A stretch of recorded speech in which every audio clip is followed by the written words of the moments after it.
क्रोध इंसान का सबसे बड़ा शत्रु। एक बार एक राजा घने जंगल में भटक जाता है, जहाँ उसको बहुत ही प्यास लगती है। इधर उधर हर जगह तलाश करने पर भी उसे कहीं पानी नहीं मिलता। प्यास से उसका गला सूखा जा रहा था। तभी उसकी नज़र एक वृक्ष पर पड़ी, जहाँ एक डाली से टप टप करती थोड़ी थोड़ी पानी की बूंद गिर रही थी। वह राजा उस वृक्ष के पास जाकर नीचे पड़े पत्तों का दोना बनाकर उन बूंदों से दोने को भरने लगा।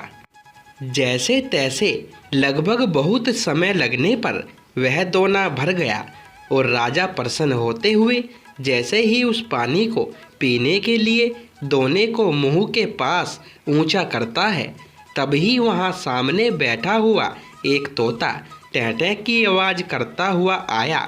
उस दोने को झपट्टा मार के वापस सामने की ओर बैठ गया। उस दोने का पूरा पानी नीचे गिर गया।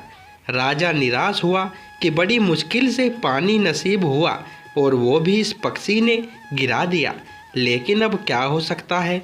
ऐसा सोचकर वह वापस उस खाली दोने को भरने लगता है। काफ़ी मशक्क़त के बाद वह दोना फिर भर गया और राजा पुनः हर्षचित्त होकर जैसे ही उस पानी के दोने को उठाया तो वही सामने बैठा तोता टैं करता हुआ आया और दोने को झपट्टा मार के गिरा के वापस सामने बैठ गया। अब राजा हताशा के वशीभूत हो क्रोधित हो उठा कि मुझे ज़ोर से प्यास लगी है, मैं इतनी मेहनत से पानी इकट्ठा कर रहा हूँ और ये दुष्ट पक्षी मेरी सारी मेहनत को आकर गिरा देता है। अब मैं इसे नहीं छोड़ूंगा। अब ये जब वापस आएगा तो मैं इसे ख़त्म कर दूंगा। इस प्रकार वह राजा अपने हाथ में चाबुक लेकर वापस उस दोने को भरने लगता है। काफ़ी समय बाद उस दोने में पानी भर जाता है। तब राजा पीने के लिए उस दोने को ऊंचा करता है और वह तोता पुनः टैं करता हुआ जैसे ही उस दोने को झपट्टा मारने पास आता है, वैसे ही राजा उस चाबुक को तोते के ऊपर दे मारता है और उस तोते के वहीं प्राण बखेरू उड़ जाते हैं।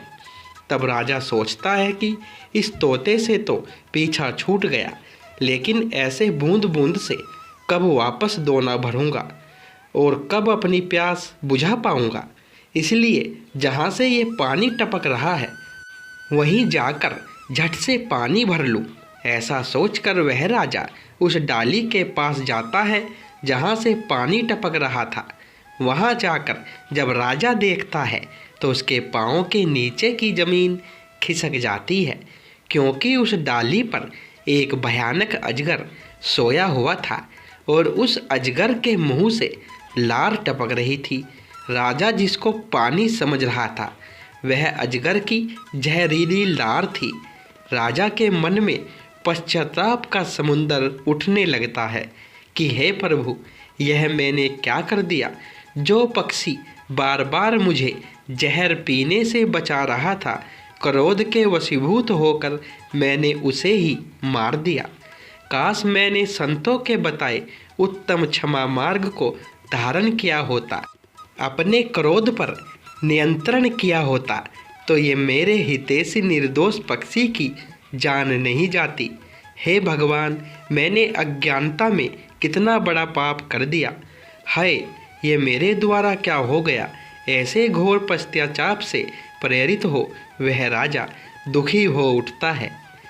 मित्रों, इसीलिए कहा गया है कि क्षमा और दया धारण करने वाला ही सच्चा वीर होता है। क्रोध में व्यक्ति दूसरों के साथ साथ अपने खुद का ही अधिक नुकसान कर देता है। क्रोध वो जहर है जिसकी उत्पत्ति अज्ञानता से होती है और अंत पश्चाताप से होता है। इसलिए हमें हमेशा अपने क्रोध पर नियंत्रण रखना चाहिए। तो दोस्तों, ये कहानी आपको अच्छी लगी हो तो वीडियो को लाइक करें, शेयर करें और चैनल पर पहली बार आए हो तो चैनल को सब्सक्राइब करें। धन्यवाद दोस्तों।